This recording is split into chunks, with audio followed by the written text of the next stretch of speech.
Hello, everybody. This is Tyler with The Truth Doesn't Hurt. You're just soft.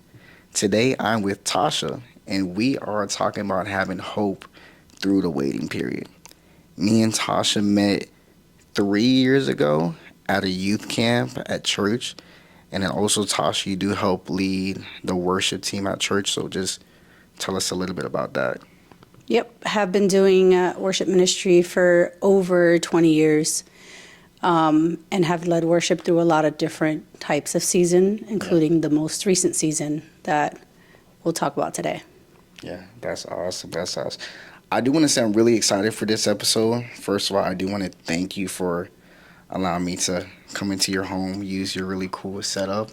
So I do want to thank you and let you know I really appreciate you for this. Of course. But to jump right into it, yesterday we were talking about having hope through the waiting period. And just to kind of give people a little bit more context, I understood that you were on a job hunt for a year. Mm-hmm. And understanding how, difficult that can be for everybody during this time, let's dive into a little bit how that season was like for you. Yeah, so I was laid off from a corporate job in recruitment last November. And I immediately remember the first thing that I said to God was, okay, I don't know how long this is going to be, but the next employer, I want to make sure that they look for me and I don't look for them. That's just good. Because it's, the market that I'm in, you can put in 1,000 applications and there's just too many people in that same field looking for work, and it's minute, doesn't matter how much my skill set is. Yeah. So my prayer was that the next job to look for me. And so it took a year. It took a year. It's a very long time. But I feel like God wanted to definitely dissect me in that year and kind of get down to the root of many things that I didn't even know existed, that I was doing in my everyday, my verbiage, my, things that I was actually helping other people through. And so it was a very pruning year, and it's not always, rainbows and sunshine and unicorns. It's painful. Very. There's a lot of things that came up that needed to be addressed within myself in that year. No, 100%. And I think that's a really tough spot to be in because, in anything with any job, whether you're providing for yourself, but then you also have a family to think about as well. Yeah. And when it comes to taking care of those people at the home front, I'm sure it's just I need something to happen immediately, because then you have more than just yourself to worry about.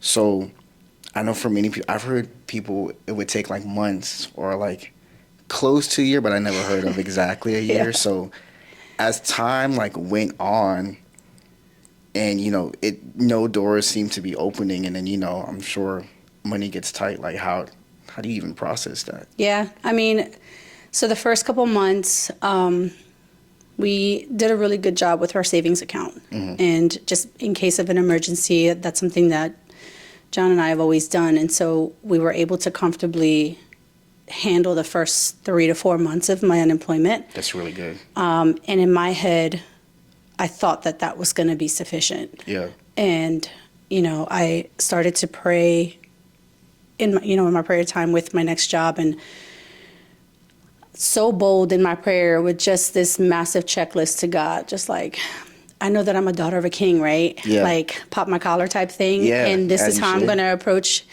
your throne. But never did I once say to God, put me where you need me. That's good. It was always well, here's what I want. Here's what I need, blah, blah, blah, blah, blah, blah, blah, blah. And that's what it was just that prayer. And it became such a repetitive prayer with no movement. And so I was getting interviews and nothing would fit that demographic that I put on my checklist for God. And there was a lot of close offers, I would say, that were very, very on point with that checklist, but God still didn't give me those jobs. And so, of course, with joblessness, you go through, I don't even know if I can say that you go through a grieving period, but you kind of do. Yeah. because I went through the motions of, okay, I have hope. I know that, I'm the daughter of a king and I know that he's going to provide. I even had a friend tell me, listen, the birds don't even worry about where their next meal is coming from. And I had to maintain that mentality. But I still worried. I still worried a lot in that season. And every time that I thought about not having a job, internally, I would freak out and I felt my stomach just eating at itself and just really bad. And it consumed me. I thought about nothing else. How could you? How could I, right? I thought about nothing else besides the fact that I did not have a job and I had bills. Nothing else mattered to me. And that became even slightly a replacement for God and my quiet time. And in that year, I kept trying to put timelines on God. How dare me? Putting a timeline on a timeless God. I didn't know who I thought I was, but I'm not there anymore. But there's the Bible's full of numbers. The Bible's full of numbers, full of timelines. And I kept saying, okay, God, will you do this for this person? That's my timeline too, right? Like, that's mine too, right? And crickets. And I'm like, yo, you're not saying nothing. Yeah. It's almost as if, and I'm glad you brought that up, because then I remember anytime I'll be going through anything and people would use like the characters through the Bible as an example of who went through similar things, which is great, because I feel like that's why these people in the Bible went through all these different things, so God can use it for us to reference to be like, hey, like, if I did it for this person, like, there's nothing saying that I can't do it for you. And I could assume anything back then, like, anything that we deal with now is not even a fraction of, like, some of the stuff that they deal with, like, then. Like, I can imagine it being tough being unemployed, like, during this time, but I can only imagine how tough it was being unemployed then. Like, there's no unemployment or nothing like that. Nothing. No resources. But it's interesting because whenever I would think of it from the standpoint of like, oh, well, God did it for this person, he can do it for me. I feel like, at least for me in my own personal experience, there's almost like a sense of entitlement. Like, it would never be, oh, like, I'm just trying to allow God to work through me through this season. It's just like how you said, like, I went like, oh, I'm the daughter of a king. Like, I'm the son of a king. Like, you should give it to me. Like, hey, I approach it as if I'm spoiled in the worst way. You literally took the words right out of my mouth, because I was going to say I was acting so entitled. Yeah. Because, yes, I read the Bible and I know what it says and how I should approach and how I should embody the characteristics of Christ, but I was only doing part of that. Yeah. And it got to the point where I needed to really understand what I was saying. I started to negotiate with him. Yeah. I started to get to the point where I was like, okay, if you give me this annual income, I'll do this, that for the church. This is where my money's going, this part of the church, that part. Like, who did I think I was? Yeah, it's almost like you're trying to bait him. I was baiting him. I was negotiating with him, and he didn't want any of that, because at the end of the day, he already knew how I steward my money. Yeah. And what he wanted was a trusting heart. And like I told you yesterday, we have that phrase, I trust God, but it's just a phrase. Yeah. Like, what kind of action can we actually put behind that? And I think that it's a lot deeper than just saying it. It's a heart posture. 100%. It's, it's the verbiage that you choose when you're praying. It's how you live your day to day. Yeah. When you say that you trust God. Because even if it was at the point where I was saying, God, I trust you, but I would sit down with my budget book and I would be like, bro. Yeah. And so getting to the point where I wouldn't even budget. I would literally say, all right, God, I trust you. You're going to figure this out. Yeah. I'm not going to think about it. And being able to constantly reroute my thoughts is, number one, probably one of the hardest things I've ever had to do in my life. Yeah. But it was what was necessary. Because if I didn't reroute my thoughts, then I'd go into a rabbit hole and start thinking about it, start stressing about it. And then I'm anxious and crying in the corner. Yeah. And where was the trust that I literally just told him I had in him? So it's an act. It's not just a phrase. No, 100%. I can honestly say myself, and anytime I record an episode or anything like that, I just always fear that I just don't want no one to look at me through that camera and assuming that I have it all together because Heck no. I'm able to offer I'm a a hot mess. platform. Yeah, but I know for me, I think that's one of my biggest things when it comes to trusting God.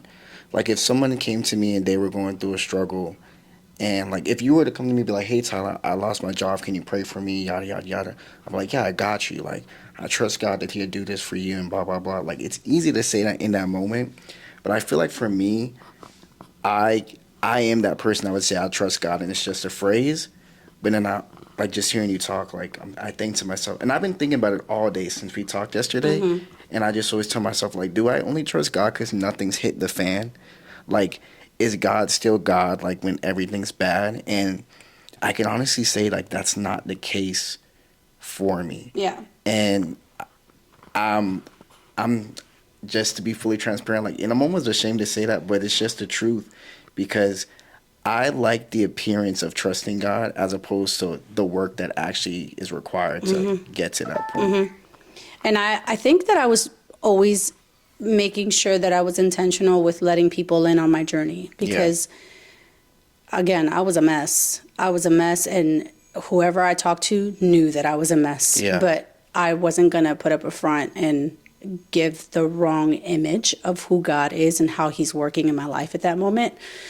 And so I remember talking to one of our elders at the church and telling her, about my checklists and my negotiations. And she's like, girl, no. Yeah. No, that's not how you have to approach it. And this is somebody who I let ream me out. Yeah. And she literally was like, no, we're not doing that. You can't do that. Like you sound religious.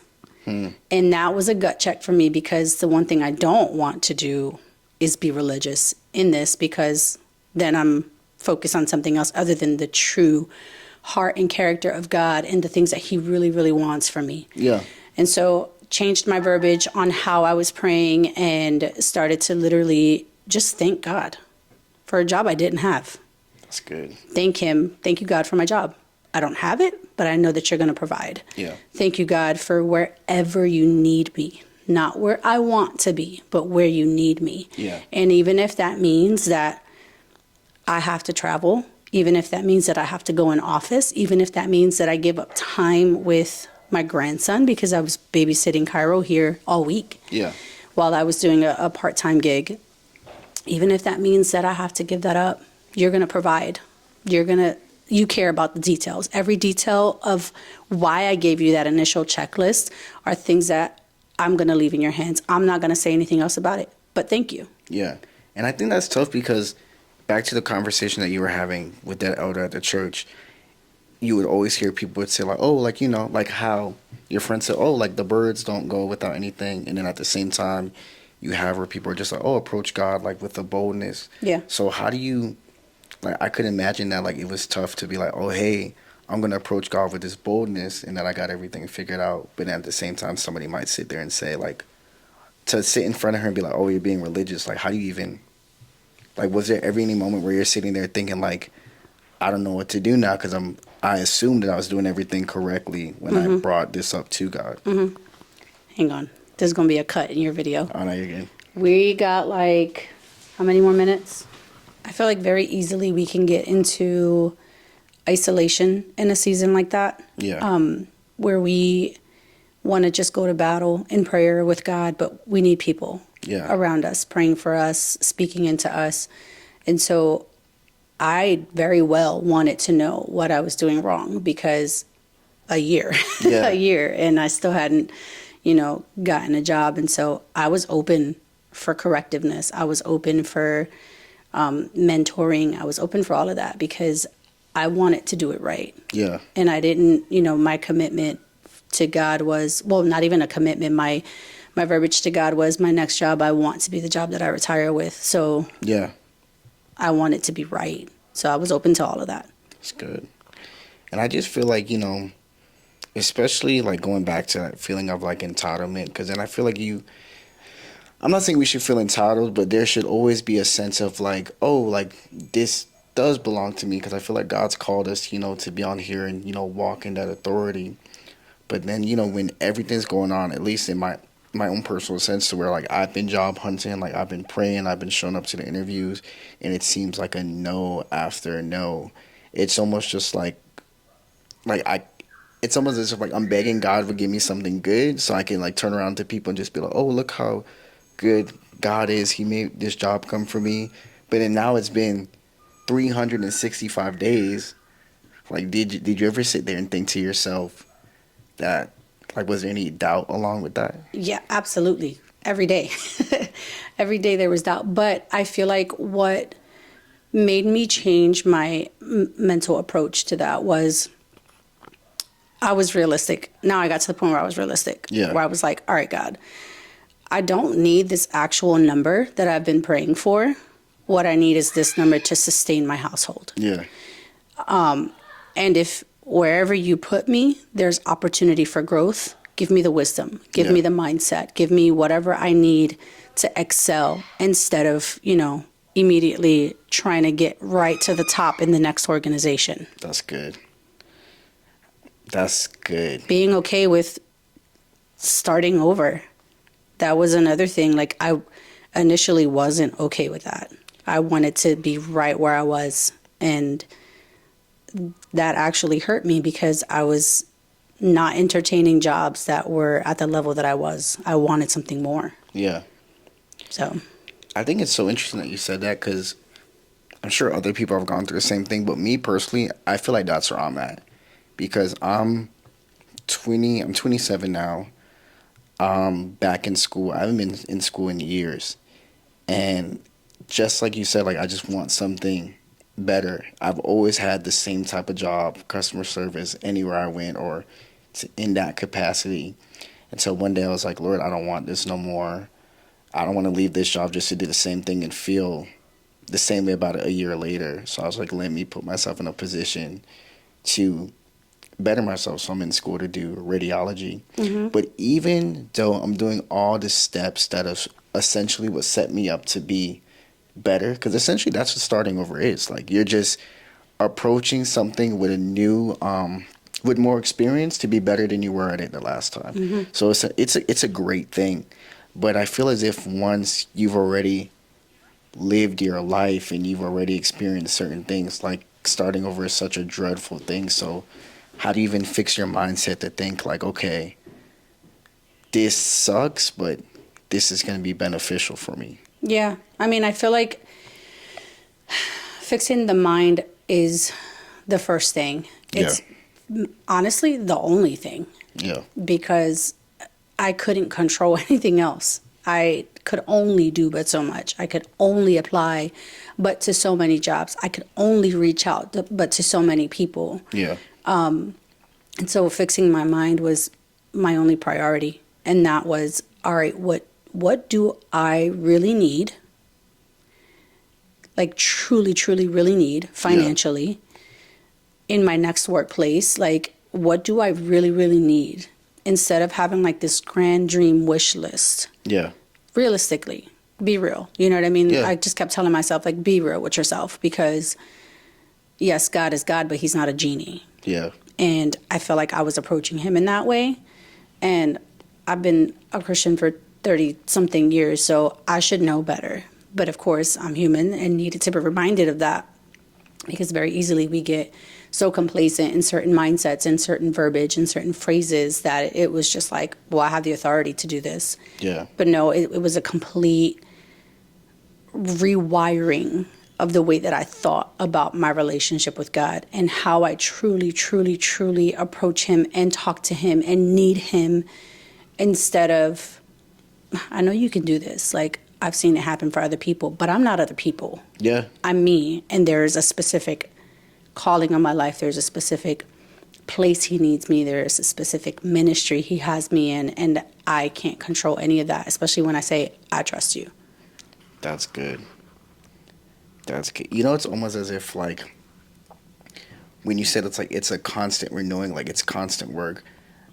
Like, and you could come across Christians who've been Christian for maybe 5 years, 5 months, 30 years. I feel as if everybody gets to a point in Christianity to where they're a little bit jaded, to where it's just like, okay, like been here, done that. God is good. It's I'm the his child. Christianese. Yeah, Christianese. And I Yeah. feel like that's just one thing that I always try to like tell myself that I pray I never like fall into. Hmm.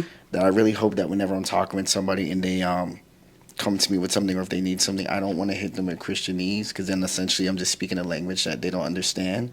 But not even that, like not even from the standpoint of like these people may not even understand it. I feel as if you're not constantly renewing your mind or putting in that work to really understanding that God is an everyday process. It's a relationship. Like you wouldn't go a week without talking to your husband. So Exactly. so I think it just comes down to like you can't allow yourself to get jaded because then you almost come to the standpoint where you could say back to what you were saying earlier, like, oh, I trust God, but it's just the words behind it. Like you can start saying all this stuff, but like you eventually reach. I feel like you risk reaching to a point to where like you don't even believe half the stuff that you're saying. You're just doing it just because it's all you know what to do. It got to the point where I was just saying it to say it. Yeah, That the heart wasn't in it. And, being a worship leader, it ties into being a worship leader. Many times we can get to the point where we're just singing along with a song, even just being a congregant. yeah, We can just be singing along to the song, but do we believe what the words are saying? Can we apply them to our life? And even just that simple phrase of God, I trust you, like, did I actually believe that? yeah, And really, really, really having to sift through all of the things in my heart to get down to the nitty gritty. yeah, Literally took me 11 months. And that's when I was like, oh, I could have been at a job if I would have just did this. yeah. It's an aha moment, but I feel like just that moment in itself, because when I think of those types of moments to where it's just like, maybe this could have been here if I just sat down and did this, and because then I could even sometimes think to myself, am I being religious or am I really trusting him? Like, there's a lot of stuff where your mind comes into play because you're still thinking to yourself like, okay, I should be doing this or I want to do this, but the main point is I still don't have what I need to have or want to have, whatever way you want to look at it. But I think that's the in some way like what the beauty of God is, because he just doesn't want to give you anything just to give you anything. No, because then we'd be spoiled brats. Yeah, we'd be spoiled brats, which we've already acted like before when we didn't even Hello. have what we needed. So I think the fact that there is a beauty in God to where it's just like nothing is gonna be given to you or out to gifted to you without a proper understanding. Yeah, I mean, I can. If you would have asked me this 6 months ago, Yeah, it would definitely be a totally different podcast. But I will say that pruning hurts. It does. The Yeah. squeezing, it just hurts. But it's going to help me get to a place where I do not mishandle this job, yeah, where I don't mishandle and take for granted, because I've been where I needed. yeah, And now that I have, I don't want to mishandle it. And so every day that I'm in the office, I'm trying to be attentive to his voice and just saying, all right, who do you need me here for somebody today? I know I'm here for a reason. Yeah. The way that things aligned for this job to even come, I told you in the beginning, I wanted the person to reach out to me. yeah, And that's what happened with this job. They reached out to me and they randomly just said, hey, found your resume, want to talk to you about this position. And prior to that, I hadn't heard anything for about 2.5 months from any job. wow, And so interviewed with him. He sent me to the hiring manager. I fell in love with her personality, how laid back she was, her managerial skills. She was just everything that I could have asked for in a manager. Yeah. Still didn't get my hopes up though. I was still very like, yeah, okay, you're Yeah. cool, whatever. And next day she called me and she's like, hey, I want you to come in and talk to this guy and he's the final round. So I'm like, all right, bet. So go and get ready that morning, and here I go again with another bold prayer. yeah, And I say, God, it would be so hilarious if I get this job offered to me on the spot. I know that doesn't happen in the corporate world, Yeah. but it would be so funny. And I left it at that, right? I went to the job interview, forgot that I even prayed that. And the guy's like, all right, when can you start? And I was like, what? but He said, when can you start? I didn't even question him. I was like, can you make that decision? Are you the one Like, do you have the authority to make this decision? And he looked at me again. He's like, when can you start? And I was like, holy moly. And that's how I knew this is where God wants me. Yeah. It's almost as if, I think, like back where you said that pruning like sucks, but it's so needed.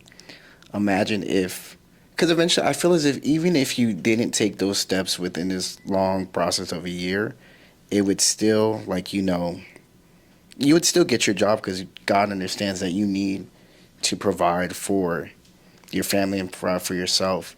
But then I think you would have missed out on like what that blessing actually is and what it means on a deeper level. And I think for anyone like that's watching this or going through a similar season, whether it be looking for a job or waiting for a wife, whatever it might be, but if you don't value that pruning time, by the time God's giving you what you need or what you wanted, like you said earlier, you may not be ready for it. Because imagine if all that went by, all that time wasted, and you were just mad at the world, just waiting for your job to show up, and then this manager asks you, "Oh, when can you start?" And then you're just not ready to start right away. So it just always shows us to where like it's almost God has all these stuff in play to constantly keep us prepared, because we're against an enemy who is constantly prepared. So if you're not in that same mindset of like, I need to work on this to fix X, Y, and Z, you're essentially setting yourself up to be kicked down. Yep. Agree. Man. And now you have the job. I do. 2 weeks in. Let's go. 2 weeks in. 2 weeks in. I do want to tackle on it really quickly because I'm pretty sure people are wondering about the background. Yes.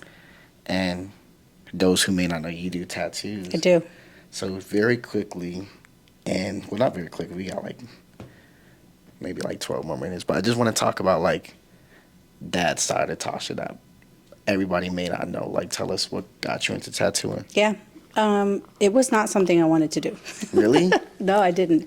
Just because it's permanent. I mean, this is on you forever. Yeah. But I've drawn my entire life. I mean, as far back as I can remember, I used to do murals in my bedroom wall. Like, oh, wow. It was, yeah.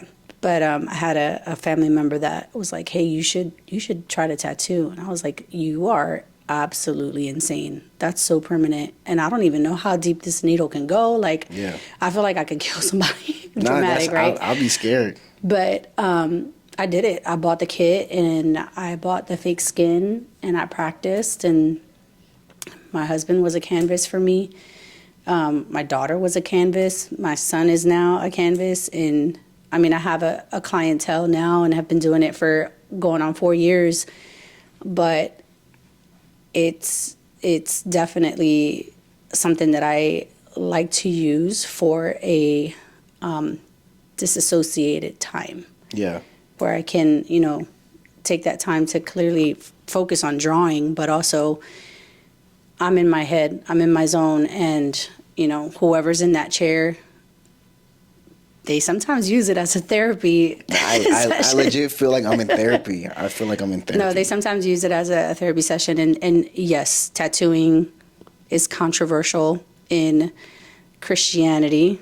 That's neither here nor there. It's a conversation for a different time. Yeah. But I am a believer first and will take any opportunity to minister to whoever's in that chair if they need it. Yeah. So.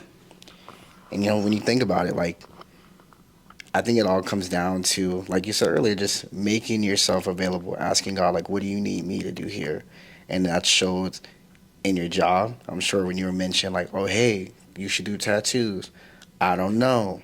That seems a little crazy, but let me make myself available and learn anyway. And then now you're a very multifaceted person in a way that you're able to. I was nosy as a kid. Yeah, but that's good. Like, but like, I think for as long as I've known you and just seeing how you're able to like interact with people and like not only doing worship, but you just have so many different outlets to reach people on. And I want you to know that's such a great thing to like see and be a part of. Like, it's cool to say that, oh my, like whenever you're on the stage and you're singing, I'm like, oh, I know Tasha. So it's a cool thing to say. Yeah, no, I listen, wherever and whatever God needs me and wants me to do, I cannot say no to him because Yeah. of the way that he's taken care of me my whole life. So, Amen. Well, Tosh, we are at the end of our rope. okay. And I just want to thank you one more time. Of Thank you for your course. heart. Thank you for your willingness to come on here and yap with me. Yeah, I appreciate it. you are welcome. But everybody, thank you for tuning in to The Truth Doesn't Hurt. You're just soft. You're just soft. Yeah, I'm gonna work on it. I'm telling you. I like it. All right, y'all. Well, y'all have a good one.